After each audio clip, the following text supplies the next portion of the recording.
అందరికీ నమస్కారం. నేను శిరీష. ప్రస్తుతం మనతో పాటు ఉన్నారు ప్రముఖ ఆధ్యాత్మికవేత్త, జ్యోతిష్య పండితులు, దేవి ఉపాసకులు బ్రహ్మశ్రీ సుభాష్ శర్మ గారు. గురుగారితో మాట్లాడదాం. నమస్కారం గురుగారు. గురుగారు, జూన్ మాసంలో వృశ్చిక రాశి వారికి ఎలా ఉండబోతుంది అంటారు? ఎలాంటి జాగ్రత్తలు తీసుకోవచ్చు అంటారు? ఈ జూన్ మాసంలోనే గురుగ్రహ సంచారం జరగబోతుంది కాబట్టి దాని ఫలితాలు కూడా ఎలా ఉంటాయి అంటారు? ఆర్థిక పరంగా, ఆరోగ్యపరంగా ఎలాంటి జాగ్రత్తలు తీసుకుంటే బాగుంటుంది? తప్పకుండా తెలియజేస్తానని ముందుగా వీక్షిస్తున్న ప్రేక్షకులందరికీ శ్రీమాత్రే నమః, శ్రీ గురుభ్యో నమః. యాదేవి సర్వభూతేషు మాతృరూపేణ సంస్థిత. నమస్తస్సై నమస్తస్సై నమస్తస్సై నమో నమః.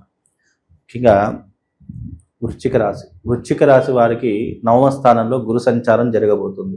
9వ స్థానం అనేటటువంటిది యోగదాయకమైనటువంటి స్థానము, భాగ్యస్థానము, అందులోనూ అదృష్టాన్ని కలిసి వచ్చేటటువంటి స్థానంగాను చెప్పుకోవచ్చు. కాబట్టి ఈ యొక్క వృశ్చిక రాశి వారికి ఈ రాబోయే మాసం చాలా అద్భుతంగా కలిసి వస్తుంది. ఇన్ని రోజులు పడుతున్నటువంటి కష్టాలు కావచ్చు, ఇబ్బందులు కావచ్చు, ఫైనాన్షియల్ పరంగా కావచ్చు, ఏ రకమైనటువంటి ఇబ్బందులు పడ్డా వాటన్నిటిని అధిగమించేటటువంటి సమయము వృశ్చిక రాశి వారికి ప్రారంభమయ్యింది. కాబట్టి మీకు ధైర్యం పెరుగుతుంది, సాహసం పెరుగుతుంది, అదృష్టం పెరుగుతుంది. వృశ్చిక రాశి వారికి ఈ మాసం నుండి అదృష్ట యోగం వరించబోతుంది. ఆస్తులు కొనుగోలు చేస్తూ ఉంటారు. అలాగే ఆరోగ్యం చక్కబడుతూ ఉంటుంది. టెన్షన్స్ తగ్గేటటువంటి అవకాశం ఏర్పడబోతుంది. కాబట్టి వృశ్చిక రాశి వారికి ఈ మాసం చాలా అనువైనటువంటి మాసంగా చెప్పుకుంటారు. ఈ మాసం నుంచి వాళ్ళకు అదృష్ట యోగం అనేటటువంటిది ప్రారంభమవుతుంది. అందులోనూ వృశ్చిక రాశి వారు ఎలా ఉంటారు అని అంటే గనక ధైర్యము, సాహసంతో కలిగి ఉన్నటువంటి వ్యక్తులు. అలాగే వీళ్లకు కోపము, ఆవేశం విపరీతంగా ఉంటుంది. షార్ట్ టెంపర్ అంటూ ఉంటారు, అంటే క్షణిక ఆవేశము అని అంటుంటారు అసలు. అలాంటి తత్వం కలిగినటువంటి వారు. అలాగే చంచలమైనటువంటి మనస్తత్వం కలిగినటువంటి వారు. అంటే వీళ్ళు చంచలంగా అంటే దానికి మీనింగ్ ఏంటి అని అంటే కనుక ఈ రోజు ఉన్నటువంటి మాత్రం రేపు పొద్దున ఉంటుందో లేదో తెలియదు. అంటే స్ప్లిట్ పర్సనాలిటీ ఎక్కువ ఉంటుంది. అంటే డెసిషన్ తొందరగా చేంజ్ అవుతూ ఉంటుంది. వేరే వేరే డెసిషన్స్ కి మార్పు చెందేటటువంటి అవకాశం ఉన్నటువంటి దాంట్లో వృశ్చిక రాశి వారు ఒకరు అని చెప్పుకోవచ్చు.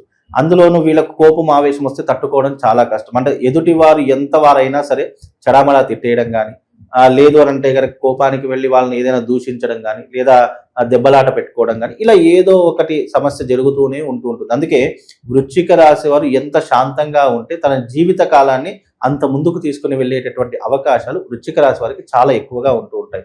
అలాంటి పెద్దలంటే గౌరవ మర్యాద ఉంటుంది. వృశ్చిక రాశిలో పుట్టినటువంటి జాతకులు మోస్ట్ ఆఫ్ ది పీపుల్ ఎక్కువగా ప్రేమ పెళ్లిళ్ళు చేసుకునేటటువంటి అవకాశాలు ఎక్కువగా ఉంటూ ఉంటాయి. అంటే ప్రేమించి పెళ్లి చేసుకోవడం, ఇష్టపడ్డటువంటి దాన్ని సొంతం చేసుకోవడము, అది వస్తువైనా, అమ్మాయి అయినా, లేదంటే ఇంకెవరైనా సరే ఎక్కువగా ఇష్టపడ్డటువంటిది ఏదైనా సరే సాధించేంత వరకు పట్టుదల వదలనటువంటి వ్యక్తుల్లో ఈ యొక్క వృశ్చిక రాశి వారు ఒకరు అని చెప్పుకోవచ్చు. అందులోనూ ఈ వృశ్చిక రాశి వారికి ఈ మాసం నుంచి దైవానుగ్రహం పెరుగుతుంది. అనుకున్న పనులన్నీ కూడా చక్కబడుతూ ఉంటాయి. పట్టిందల్లా బంగారం అవుతూ ఉంటుంది. విద్యలో కావచ్చు, ఉద్యోగంలో కావచ్చు, వ్యాపారంలో కావచ్చు, మంచి లాభాలను సంపాదించేటటువంటి ప్రయత్నాలు కూడా చేయడానికి ఈ మాసం నుంచి వాళ్ళు కంకణం కట్టుకుంటారు. కాబట్టి వృశ్చిక రాశి వారికి అన్ని అనుకున్నటువంటి పనులు జరగడానికి ఈ మాసం చాలా అద్భుతమైనటువంటి మాసం, బంగారం లాంటి మాసం అని చెప్పుకోవచ్చు.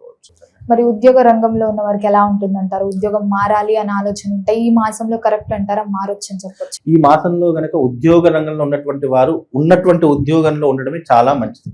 మార్పు జరిగింది అని అంటే కనుక మళ్ళీ మొదటి నుంచి కష్టపడేటటువంటి అవకాశాలు ఏర్పడతాయి. కనుక ఇన్ని రోజులు పడ్డటువంటి శ్రమ వృధా అయిపోతుంది. కనుక ఉన్నదాన్ని మీరు కాపాడుకొని ఉన్నదాంట్లో డెవలప్మెంట్ చేసుకునే ప్రయత్నం చేయండి. ఉన్న దాంట్లోనే ఇంకా ఏదైనా కొత్తదనంగా ఆలోచించే ప్రయత్నం చేయండి.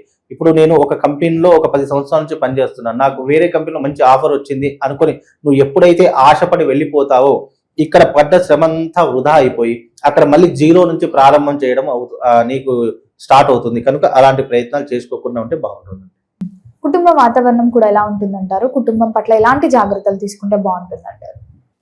ప్రస్తుత కాలంలో కుటుంబం పట్ల శ్రద్ధ పెరుగుతూ ఉంటుంది. అంటే ఇన్ని రోజులు కుటుంబాన్ని పక్కన పెట్టినటువంటి వారు ఎవరైతే ఉన్నారో వాళ్ళందరికీ కూడా ఇప్పుడు కుటుంబం మీద శ్రద్ధ ఏర్పడుతూ ఉంటుంది. బికాజ్ ఏంటంటే ఇన్ని రోజులు వాళ్ళు ఫైనాన్షియల్ ప్రెషర్స్తో బాధపడేటటువంటి పరిస్థితులు ఎక్కువగా ఏర్పడుతూ ఉంటాయి.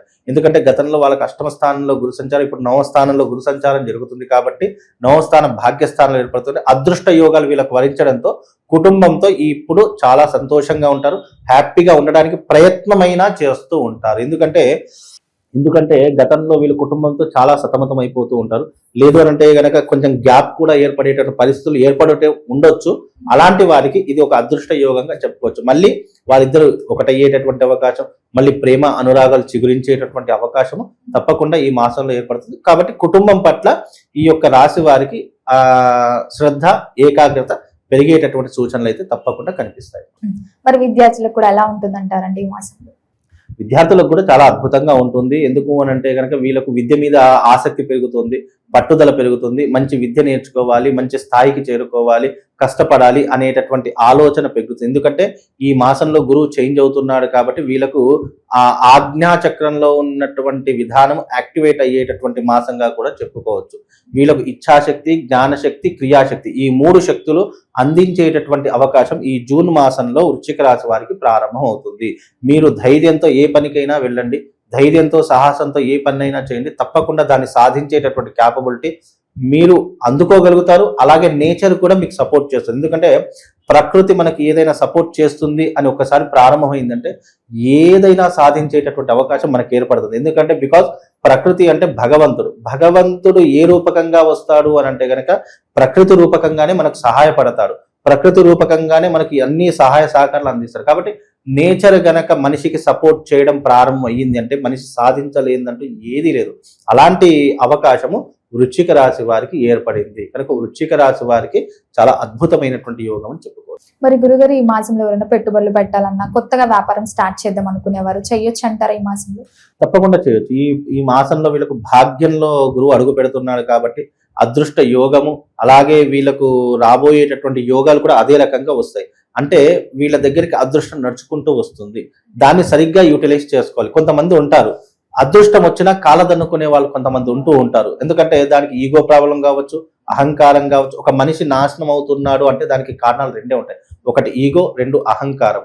ఈ 2 ఉన్నటువంటి వాడు అదృష్టాన్ని వచ్చినా కూడా గర్వానికి వెళ్ళిపోయి మితిమీరిపోయినటువంటి ఆశతో వెళ్ళిపోయేటటువంటి తరహాలు చాలా మట్టుకుంటాయి.